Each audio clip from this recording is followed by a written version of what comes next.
Hello, d10e, decentralize. We are all here with a similar mission. We're all here with the fundamental belief that decentralization is the step that we need to change the world and radically positively impact everything that we're doing. The way that we're going to do that is from the companies you're seeing today.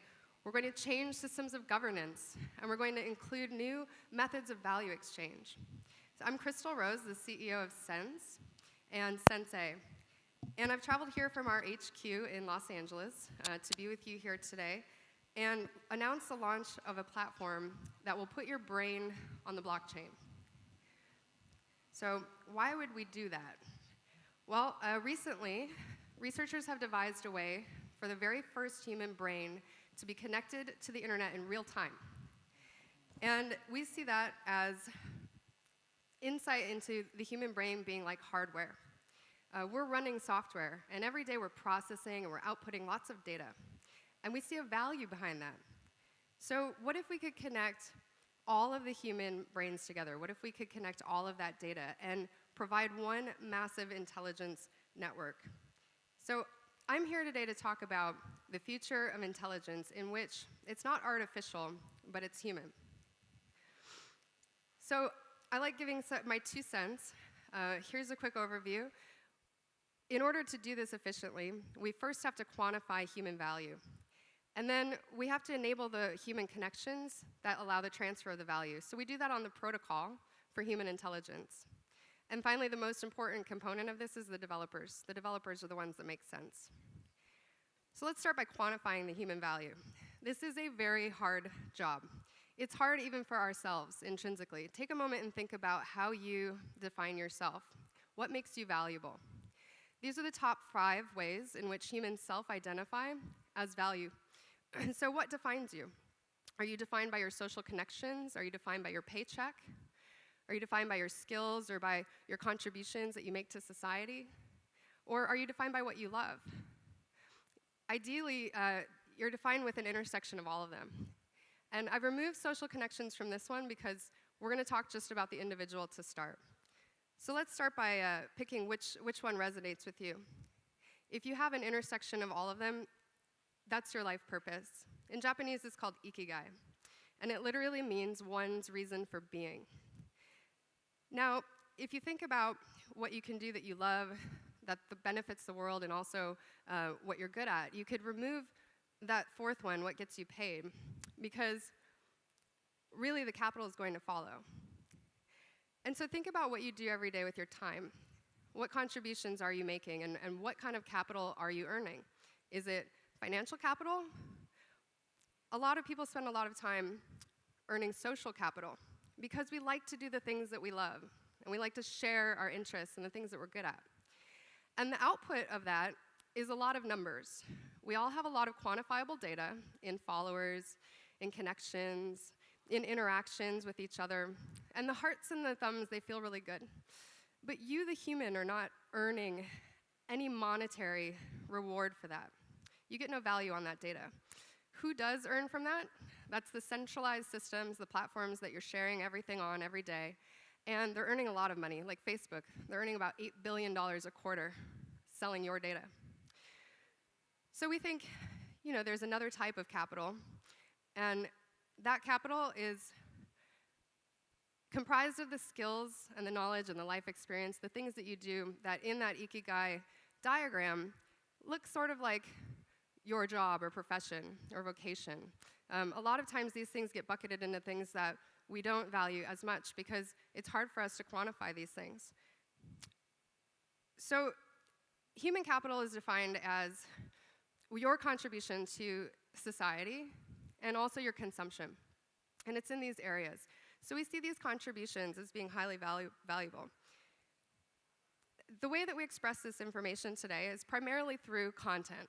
It's through writing, and it's through conversation. Humans throughout all time have exchanged value and transferred information through conversation. It's the most natural way that we do it. So let's try to put a value on this. What is the value of human capital? How do we really define that?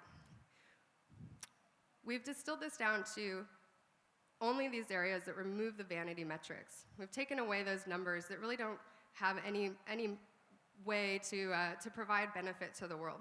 So the contributions, interactions, and content, all those things that you've created throughout time, think of that blog post you wrote 3 years ago. These are the digital goods that can be rewarded for any human on a system. So now we're packaging these up. You're going to see the word expertise is missing, because we believe that all humans are valuable, and we call everybody a sensei. So Forbes had said about Sensay that human connection is still a much more valuable resource than marketing data, and we believe that this is very true. The next component of this is, how do we enable those connections? So if we have the valuable content and we have the valuable human capital, how do we get it, what's the conduit? How do we put it onto an information superhighway and get it between each other? Well, humans are massive communicators. We're so good at it that we've made it so that everybody can connect together through any medium. And today, the average teenager is spending 6 hours a day on their phone, primarily on chat apps, and starting to use applications inside of those, using bots. Messaging still today, though, is fundamentally broken. Everything is centralized. We all know that centralized anything means that it's not going to be valuable and sustainable for the end user. And today, messaging looks a lot like SMS used to. Our very text message that we used to be restricted by carrier, and that's similar to how Facebook Messenger and WhatsApp work today.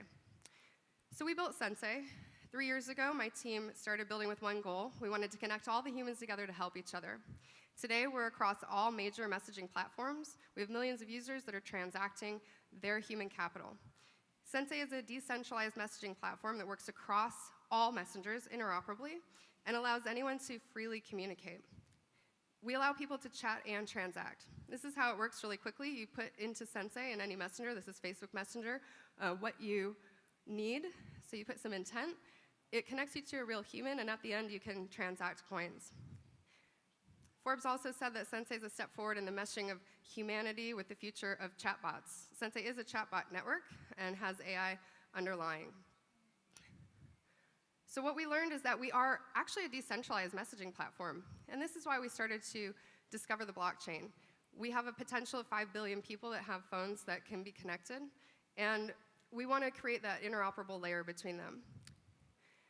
This is Sensay today. We're a venture-backed company. We've raised $6 million from some top-tier investors. We have 3 million users who are transacting 21 million coins. So the other thing we learned is that we've created a transactional system. We sort of accidentally made a cryptocurrency, but it was in a closed-loop system. So then we said, okay, how do we open this up? And how can we decentralize it? We want to decentralize our entire platform. So we made the protocol for human intelligence. This is the underlying core technology of just Sensay, Sensay the application. All of these things are going on the back end, and these are the things that today will become accessible to developers. So really, it's a 3-tiered system. We have Sense, which we're launching now. We're in the process of our ICO. Sensay is an application. It represents one of any amount of applications. Anyone could make an application just like Sensay on top of humans.ai, which is based on the blockchain, and that's our protocol for human intelligence. Our developer platform has conversational smart contracts, centralized platform interoperability, meaning that you can tap into the network of any messenger via the Humans AI platform. Cross-platform contacts, we've decentralized the contact list and given knowledge attribution on the blockchain. And that's the big innovation here. We also have social consensus, meaning we use the humans to validate the data. So Sense for developers is a protocol. It's the protocol for the proof of intelligence. And we see that as the start to building out a human neural net of data. So if we go back to this slide where humans are communicators, there's one more addition here, and that's the number of crypto users. And if you see the number of messenger users globally, or the amount of people who are connected to data, 5 billion people have mobile devices today. We have 5 to 10 million cryptocurrency users only. And cryptocurrency should be as easy to use as sending a message. So that's what we built, smart contracts inside of chat. This is Ethereum being transacted inside of Sensay, and it can be done in any application. We've also solved the human scaling problem, because I know that the first question is going to be, how do the humans scale? We scale you by creating a bot out of you. We create an AI. This is for a second presentation, because we have limited time. So today we're saying, developers, we'd like you to make sense. We're opening the platform, we're opening the pre-sale to developers first. If you are a qualified developer, you will be able to get up to $1 million of allocation across the network, so we're giving a cap of 2,500. And this is because we really, truly believe that the future of the network is going to be built with the underlying applications on top of it. So this is Sense. Please make sense with me.